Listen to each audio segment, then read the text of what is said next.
हम लोग देख रहे हैं हम लोग पढ़ रहे हैं in fact happiness and immortality which is written by doctor PJ सहर।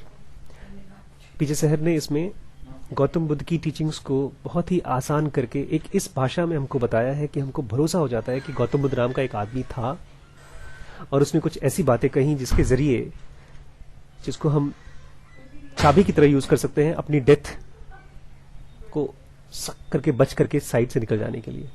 एक ऐसी डेथ जैसी चीज जो हमेशा आने वाली है, हम सबको, हर किसी को आने वाली है, उससे बचने का फुल प्रूफ टीचिंग्स इन इस बुक में दिया गया है।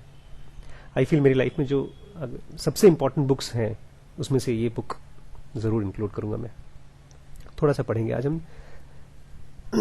कल हमने पढ़ा था कि जो सबसे इंपॉर्टेंट मोमेंट होता है डेथ का, दैट इज कॉल्ड एज, हमने जो नाम दिया है खास, decisive, the moment of decision, distinctive moment of decision, distinction था, it was distinct moment of death. अगर वो उस समय आपके पास आपका कोर बहुत स्ट्रांग नहीं है, जिसको कृष्णमूर्ति गौतम बुद्ध बोलते थे कि कोर में आप कैसा नेचर है, आपका कैरेक्टरिस्टिक कैसा है। अगर आपको चोरी वोरी करने में, झूठ बोलने में, किसी का नुकसान करने में दिक्कत नहीं होती, दिस मीन्स आपका कोर बहुत साफ नहीं है। अगर आपने कोर को बहुत साफ किया है पूरी जिंदगी भर, तो उस पर्टिकुलर मोमेंट ऑफ डेथ में जब आप मर जाएंगे तो आपकी बॉडी काम नहीं करेगी, आपका माइंड काम नहीं करेगा, लेकिन ये इंपल्स सक करके जाता है, अगले जन्म को पकड़ता है। अब अगला जन्म वो एनिमल का हो सकता है, वो ह्यूमंस का हो सकता है, वो हो सकता है डिवाइन बीइंग्स का हो, अब या हो सकता है कि घोस्ट्स के वर्ल्ड का हो। क्या घोस्ट होते हैं? पता नहीं, बट इंसान तो होते हैं जो घोस्ट ऐसे होते हैं, किलर्स होते हैं, मर्डरर्स होते हैं, वो तो हमारे आंख के सामने हैं।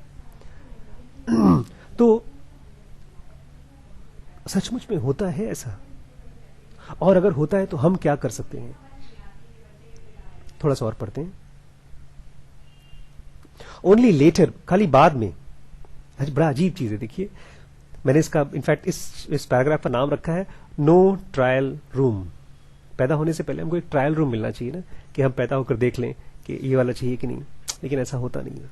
ओनली लेटर, जब पैदा हो जाते हैं उसके बाद, when the newly grasped germ has developed, जब वो जर्म पकड़ा था हमने, जब डेवलप होता है, एंड कॉन्शियसनेस डॉन्स, और जब होश आता है तब, dawns with the appearance of sensuous activity, हमारे आसपास कान वान चलते हैं, कान चलती है, आवाजें आती हैं, देखते हैं, खाना खाने, जैसे छोटे बच्चों खाना खाने का मन करता है, खेलने का मन करता है, और कुछ होता ही नहीं। They are basically sensuous beings, they are animals, छोटे छोटे बच्चे। जब आपको बचपन में ऐसा होता है, डज कॉन्शियसनेस इल्यूमिनेट्स, तब आपको पहली बार चेतना आती है, यार मैं हूं कौन, मैं इसी घर में क्यों पैदा हुआ, क्या मैं कहीं और पैदा नहीं हो सकता था? बेटा, ट्रायल वर्जन नहीं होता लाइफ में, और अगर ट्रायल वर्जन होता है तो ये आपका ट्रायल वर्जन है, चेक कर लो अगले लाइफ के लिए। आपका कॉन्शियसनेस इल्यूमिनेट होता है, what one has grasped and clung to, तब आपको लगता है मैंने क्या पकड़ लिया और कहां घुस गया मैं, clung to. We then see ourselves as animals, तब हम अपने आप को देखते हैं, अरे मैं तो एनिमल हूं। और ह्यूमन बींग्स, या तो हम अपने आप को देखते हैं ह्यूमन बींग्स की तरह, गॉड की तरह, और घोस्ट्स और डीमंस, जो उनको भी नहीं पता होता। अगर हम बोलते नहीं तो घोस्ट है, ये तो दुष्ट है, ये कमीना है, उस बेचारे को भी नहीं पता था कि जब बड़ा हो गया तब पता चला मैं घोस्ट बना हूं। इनफैक्ट ज्यादातर जो लोग क्रिमिनल्स होते हैं बहुत बचपन में, हिटलर जैसे लोग जो होते हैं, उनको नहीं मालूम पड़ता कि what they are turning into.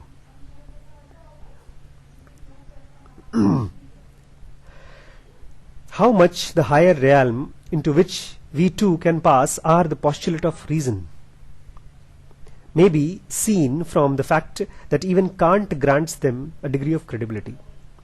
हमारे पीजे सहर ने ढेर सारे फिलोसफर्स का नाम दे देकर, ढेर सारे मास्टर्स के बारे में याद दिला करके हमको पक्का भरोसा दिला रहे हैं कि है, हायर रियल्म्स होते हैं। उन्होंने, कांट ने भी इस चीज को भरोसा दिया है। पता है कांट क्या बोलते थे? He was a very famous philosopher, Kant. He says बोलते हैं, to characterise the relationship between our selves and the inhabitants of those higher realms. Relationship, Krishnamurti बार बार बोलते थे, in the mirror of relationship, कि अपने रिश्ते में ही तुम देख पाते हो रिश्ते में देख पाते हो मतलब क्या? जब मैं आपको देखता हूं तो मैं आपको देख करके डिसाइड करता हूं क्या मुझे आपके जैसा बनना है कि आपसे दूर रहना है। तो बोलते हैं कि हम अगर रिलेशनशिप देखें, हमारा relationship to characterise the relationship between our self, हमारे relationships and the inhabitants of those of higher realms, Kant कह रहे हैं कि जो हायर रियल्म्स में रहते हैं, जो डिवाइन बीइंग्स हैं, उनके बीच में हमारा रिलेशनशिप देखिए, पता है तो कैसा है?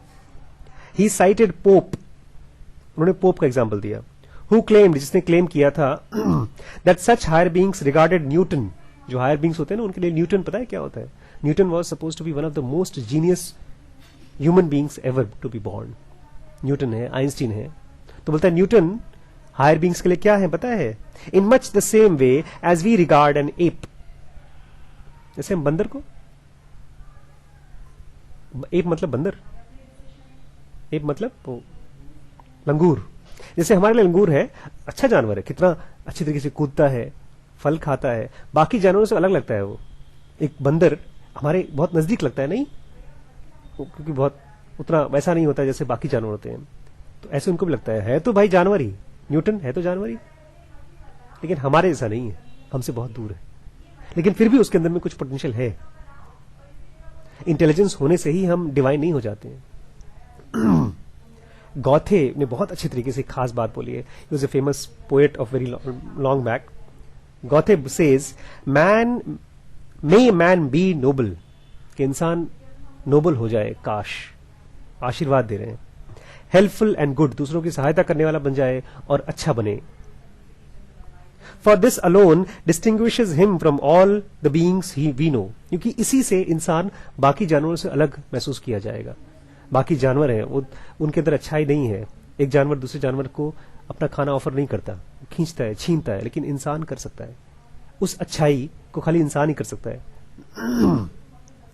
Hail to the unknown higher beings, hail मतलब जय हो उन हायर बीइंग्स की जिनको हम जानते नहीं हैं। होम वी डिवाइन, जिनकी वजह से हम डिवाइन हो पाते हैं। ये इंस्पिरेशन हमको कहीं से तो आ रही होगी। Man may be like them, कि इंसान उनकी तरह बन सके। May his example teach us to believe in them, काश उनका एग्जाम्पल हमको पढ़ा सके, सिखा सके।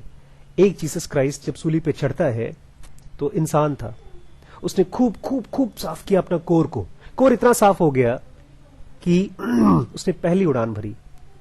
पहली उड़ान कब बढ़ी पता है? उस क्रॉस पे, उसको लोगों ने पकड़ के सूली पे चढ़ा दिया, फिर वो उड़ गया। उसने उस मोमेंट पर भी यही कहा, कोई बात नहीं। उसके अंदर में था ही नहीं वायलेंस, गुस्से का एलिमेंट था ही नहीं, लेकिन उसने ऐसा नहीं कि नहीं था, उसने खत्म कर दिया था, काफी टाइम से खत्म कर दिया था, मेहनत कर करके।